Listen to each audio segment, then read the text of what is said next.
बंधु माने कर्म एवं न्यायर देवता शनिदेव 2024 रे वर्ष सारा कुंभ राशि रे रहिबे। पंचांग अनुसार कर्मफलदाता शनिदेव जून 30 रे सकाळ 12:35 रे निजर स्वराशि कुंभ रे बक्री हेबाकू जाउछंती एवं नवेम्बर 15 2024 पर्यंत जहाँकि प्राय 139 दिन पर्यंत बक्री अवस्था रे ही रहिबे। ज्योतिष शास्त्र रे शनिंकर एही बक्री अवस्था को अत्यंत गुरुत्वपूर्ण बोली विवेचना करा जाय थाए। ज्योतिष शास्त्र अनुसार यह मेष ठारू मीन राशि पर्यंत 12टी जाक राशि उपरे शुभ एवं अशुभ प्रभाव पकाइब। तेबे शनिंकर एही बक्री अवस्था किछि राशि माननकु शुभ फल देव तो किछि राशि माननकु अशुभ फल प्रदान करिब। तेबे आसंतु जानि नेबा शनिंकर एही बक्री अवस्था केउ राशि उपरे केउ प्रकार प्रभाव पकाइब। तेबे प्रथमे हेउछंती मेष राशि जे कि राशि चक्रर प्रथम राशि। तो शनिंकर एही बक्री अवस्था आपणଙ୍କୁ अनेक लाभ प्रदान करिब। शनिंकर एही बक्री अवस्था हेतु मेष राशिर व्यक्ति विशेष मान लोक माने बहुत उपकृत हेबे। एही समय मध्यरे आपण पुराणा भूलरू शिखिबे एवं जीवन रे नूतन जिनिसर अनुसंधान करिबे। सफलता हासिल करिबा पई आपण नूतन रणनीतिर प्रस्तुत करंतु। मात्र जदि आपण करुथिबा कार्य रे आपणଙ୍କୁ नकारात्मक फल प्राप्ति हुए तेबे आपण सेथिरे निराश हुअंतु नाही। एही अवधि मध्यरे आपणଙ୍କୁ व्यवसाय रे उत्थान पतनर सम्मुखीन हेबाकू पड़ी पारे। तेबे आपण कोनोसी क्षेत्र रे शीघ्र निष्पत्ति नियंतु नाही। कोनोसी भी निष्पत्ति नेबा पूर्वरु आपण माने भलो भाबरे भाबी चिंती निष्पत्ति नियंतु, नचेत आपण कोनोसी बड़ समस्यार सम्मुखीन होई पारंती। किछि व्यक्ति नूतन चाकरी पाइबारे विलंबर मध्य सम्मुखीन होई पारंती। तेबे जहाँ भी हेउ आपणଙ୍କ ପାଇଁ एही शनिंकर बक्री अवस्था अनेक लाभ प्रदान करिबो। द्वितीय रे हेउछि वृष राशि।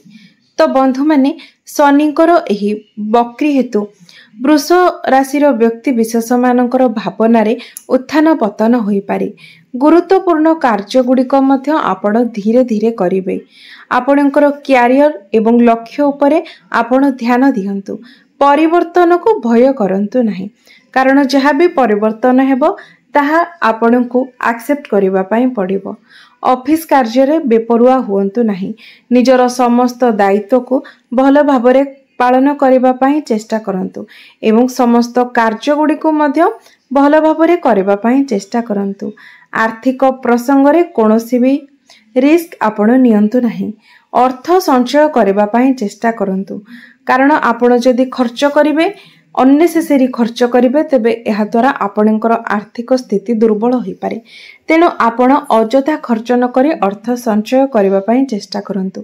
एहा आपणकर आर्थिक स्थिति को मजबूत करिवो। एबे आसंतु जानिबा तृतीय राशि मिथुन राशिक विषय रे। आगामी दिन रे मिथुन राशिर व्यक्ति विशेष मानकर जीवन रे एक बहुत बड़ परिवर्तन आसीबो। आपणଙ୍କୁ आर्थिक समस्यार सामना करिबाकू पड़ी पारे। एही अवधि मध्यरे आपणकर खर्च हठात वृद्धि पाइबो।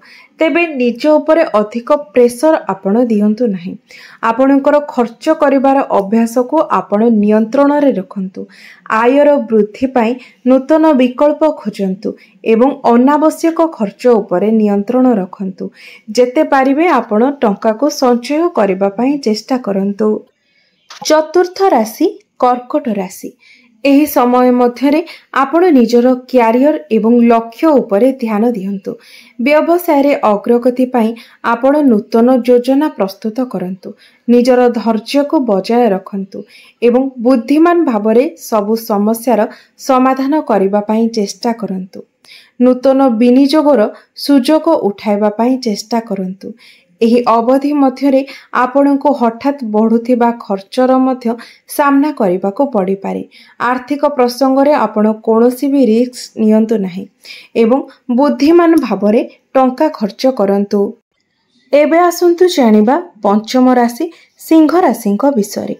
सिंह राशिर व्यक्ति विशेष माने एही समय रे व्यक्तिगत एवं वृत्तिगत जीवन रे अग्रगति पाई जड़े परामर्शदाता किंबा वेल एक्सपीरियंस्ड व्यक्ति ठारू आपण परामर्श नेबाकू कुंठाबोध करंतु नाही। एही अवधि मध्यरे क्यारियर एवं आर्थिक क्षेत्र में चैलेंज गुड़िक आपणक पई वृद्धि पाइब। ऑफिस रे आपणक पई कार्यभार बढ़ी जीवो, आपणकू अतिरिक्त दायित्व दिया जीवो एवं आपणकर गुरुत्वपूर्ण कार्य गुड़िकर विलंब मध्य घटिबो। समस्त कार्य गुड़िक आपणकर धीरे धीरे चलिबो एवं अर्थ प्रसंग रे मध्य परिवर्तन आसीबो। एबे जानिबा राशि चक्रर षष्ठ राशि कन्या राशिंक विषय। शनिंकर एही वक्री अवस्था कन्या राशि व्यक्ति विशेष मानकर वृत्तिगत जीवन रे एक बड़ परिवर्तन आनिबो। एही समय मध्यरे आपण आपणकर लक्ष्य हासिल करबाकू उत्साहित हेबे। आपणक कार्य रे किछि बाधा विघ्न आसी पारे। आपण कार्य रे बाधा विघ्नर सम्मुखीन होई पारंती, किंतु कठिन परिश्रम एवं निष्ठार सहित आपण प्रत्येक कार्य रे अपार सफलता लाभ करिवे। ऑफिस रे सहकर्मी मानकर सहित आपण एकाठी काम करंतु। सहभागिता सहित व्यवसायी माने एक नूतन व्यवसाय आरंभ करिवार सुजोग पाई पारंती।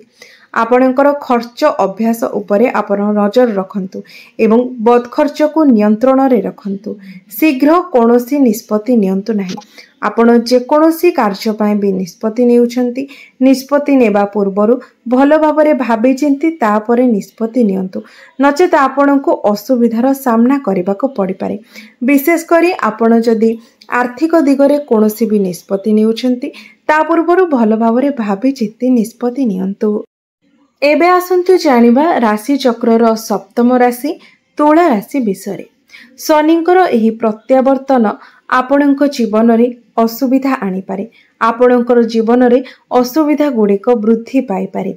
एही समय मध्यरे आपण कोनोसी भी बड़ निष्पत्ति नियंतु नाही एवं आपण जे भी निष्पत्ति नेबे सेथिरे आपणकू द्वंद्व अनुभव होई पारे। कार्य रे विलंब होई पारे किंबा कोनोसी कार्य रे हठात बाधा आसी पारे। आपणक खर्च को आपण नियंत्रण रे रखंतु। एही अवधि मध्यरे आपण टंका पैसा कारोबार दूरे रहंतु, अर्थात काहाकू ऋण दियंतु नाही किंबा काहाठारू ऋण नियंतु नाही, नचेत आपणकू अनेक असुविधार सामना करबाको पड़ी पारे। हुएत आपणकू टंका फेरस्त मध्य मिली न पारे। आर्थिक प्रसंग रे भल भाबरे चिंता करिबि कि कोनोसी निष्पत्ति नियंतु, नचेत आपणकू भविष्यत रे अनेक गुडे समस्यार सम्मुखीन हेबाकू पड़ी पारे। एबे आसंतु जानिबा राशि चक्रर अष्टम राशि बिछा राशि विषय।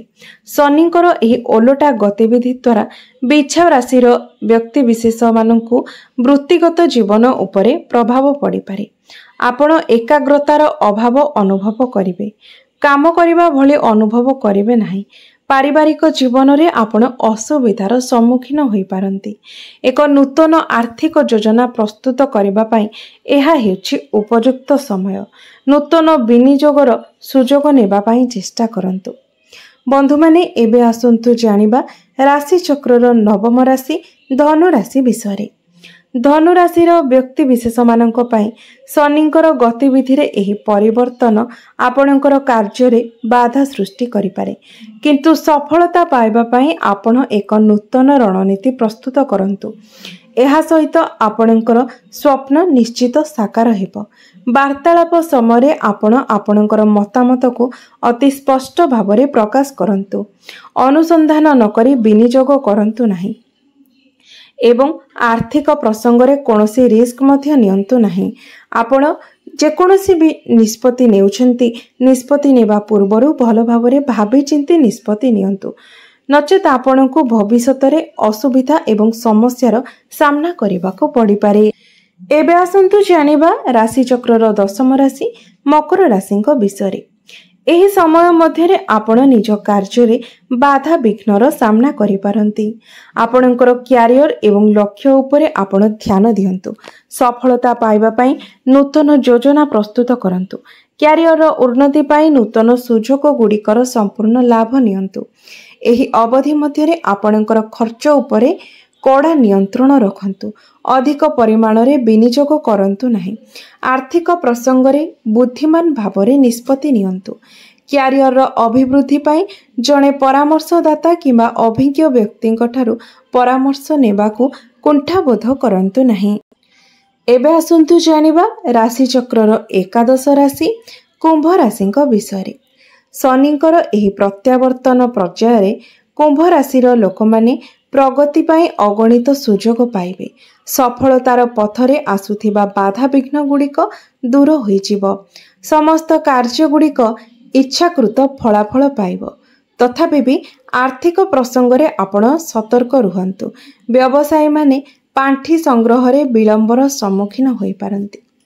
ଏବେ ଆସନ୍ତୁ ଜାଣିବା ରାଶିଚକ୍ରର ଦ୍ୱାଦଶ ରାଶି ମୀନ ରାଶିଙ୍କ ବିଷୟରେ। ଶନିଙ୍କର ଏହି ଓଲଟା ଗତିବିଧି ହେତୁ ମୀନ ରାଶିର ବ୍ୟକ୍ତିବିଶେଷମାନେ ଜୀବନରେ ଉତ୍ଥାନ ପତନ ଦେଖାଦେଇପାରେ। ଏହି ଅବଧି ମଧ୍ୟରେ ଆପଣଙ୍କୁ ଆପଣଙ୍କର କାର୍ଯ୍ୟରେ ବାଧାବିଘ୍ନର ସାମ୍ନା କରିବାକୁ ପଡ଼ିପାରେ। ତଥାପି ବି ପରିସ୍ଥିତି ଧୀରେ ଧୀରେ ସ୍ୱାଭାବିକ ହୋଇଯିବ। ଅଫିସ କାର୍ଯ୍ୟରେ ଆପଣ ବେପରୁଆ ହୁଅନ୍ତୁ ନାହିଁ। କିଛି ଲୋକ ବିଦେଶରେ କାର୍ଯ୍ୟ କରିବାକୁ ଅଫର ପାଇପାରନ୍ତି। ଖର୍ଚ୍ଚ ହଠାତ୍ ବୃଦ୍ଧି ପାଇବ କିମ୍ବା ଆପଣ କିଛି ବଡ଼ ଦାୟିତ୍ୱ ନେଇପାରନ୍ତି। ଆପଣଙ୍କର ଖର୍ଚ୍ଚ ଅଭ୍ୟାସ ଉପରେ ନଜର ରଖନ୍ତୁ ଏବଂ ଟଙ୍କା ସମ୍ବନ୍ଧୀୟ ନିଷ୍ପତ୍ତି ନେଲାବେଳେ କୌଣସି ରିସ୍କ ନିଅନ୍ତୁ ନାହିଁ। ଆର୍ଥିକ ସମ୍ବନ୍ଧୀୟ ଯେତେ ବି ଆପଣ ନିଷ୍ପତ୍ତି ନେଉଛନ୍ତି ତା ପୂର୍ବରୁ ଆପଣ ଭଲ ଭାବରେ ଭାବି ଚିନ୍ତି ନିଷ୍ପତ୍ତି ନିଅନ୍ତୁ। ତେବେ ବନ୍ଧୁମାନେ ଏହା ଥିଲା 12ଟି ରାଶିମାନଙ୍କର ଉପରେ ଶନିଙ୍କର ବକ୍ରି ଅବସ୍ଥାର ପ୍ରଭାବ। ତେବେ ବନ୍ଧୁମାନେ ଭିଡ଼ିଓଟି ଯଦି ଆପଣମାନଙ୍କୁ ଭଲ ଲାଗିଥାଏ ତେବେ ଭିଡ଼ିଓଟିକୁ ଲାଇକ୍ କରି ଚ୍ୟାନେଲଟିକୁ ସବସ୍କ୍ରାଇବ୍ କରିଦେବେ।